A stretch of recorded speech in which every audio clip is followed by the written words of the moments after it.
Ready? Morning. Morning, Sandy. It's good to see you.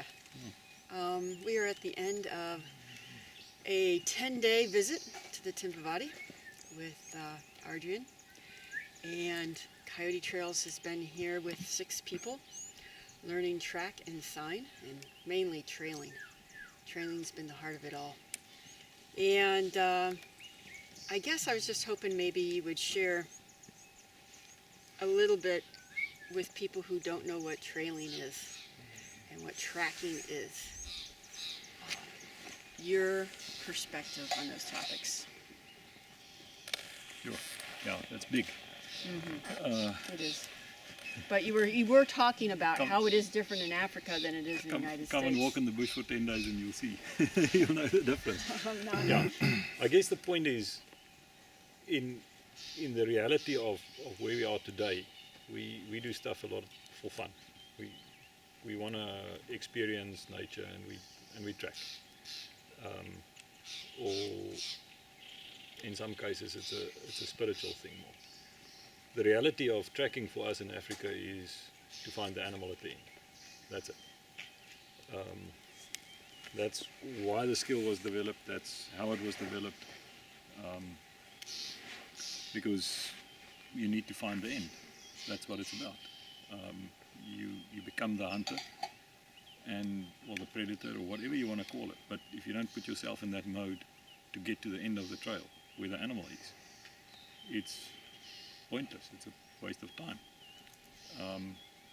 So based on that, a lot of natural history knowledge was gained just by people looking at the behavior of the animals, seeing the animal, and also then read it in the tracks. So putting that picture together all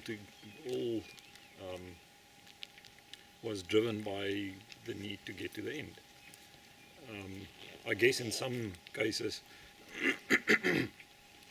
people with livestock ended up not necessarily finding the animal at the end for food, but for the simple case of, if I don't get the cow that had given birth during the day and get to the place where she had given birth and pick up the calf and take that also to the homestead, the hyenas are going to eat it tonight. So it was about finding the animal at the end. So it's not about finding every footprint, it's working a trail. The footprints are just the evidence that you are still on the trail. And if you can cut out a chunk of the trail by leapfrogging or going ahead so much quicker, you get to the end so much quicker. Because you need to move faster than what the animal had been moving, laying the trail. You want to get there. A whole bunch of these animals walk a lot faster than what we can walk, or that we can track. So we need to catch up when they take a rest or when they feed or they do stuff. Typical, lions most often will sleep for the duration of the day during the hot hours. So they might walk early morning or they might walk during the night. You pick up the trail, you walk to the end where they are sleeping. The same with everything else. If it's about diurnal animals, it's different. But then they will sort of stick to a feeding pattern or something that you can use.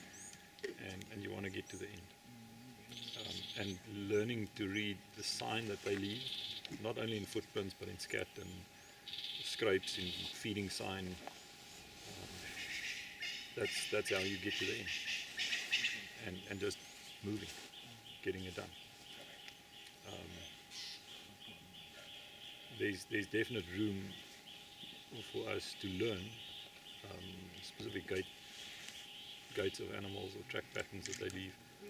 And then you want to go into fine detail of finding every foot. But the reality is you need to get to the end, you need to find the animal. And you did that with us. And I'm talking about 6 people from the United States who didn't know each other. All 6 have never been to Africa before. So we came in here pretty, a couple of us had some tracking experience and trailing experience in the U.S., but to be in Africa is totally different. And on our first day here, that's what you did with us, is you had us trailing right away, and we were on the trail, we were tracking the lions, and you took us right there where we saw the animal. And then several days later, after working with us for a while, same thing, on the trail, rhino this time, and we got to see the animal. So we're going to go back home, and there's not going to be a lion or a rhino to continue tracking. We'll have other things, not quite the same. But you are a professional tracker, you are a published author, you are a guide, and you have been doing this with people who don't live in Africa and don't do it because they have to find the animal at the end, because they want to, for many, many, many, many years. And your stories from those years are incredible. So I guess I'm wondering, what is the benefit of doing this for the average person who will only get to visit one time? What is it about that experience that you think is valuable to every human being? Sure. Again, Mm-hmm. I guess many answers to this, but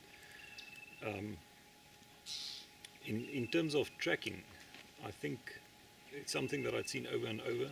I experienced it myself. Whenever I go and track in a different environment, in a strange environment, in a new environment, I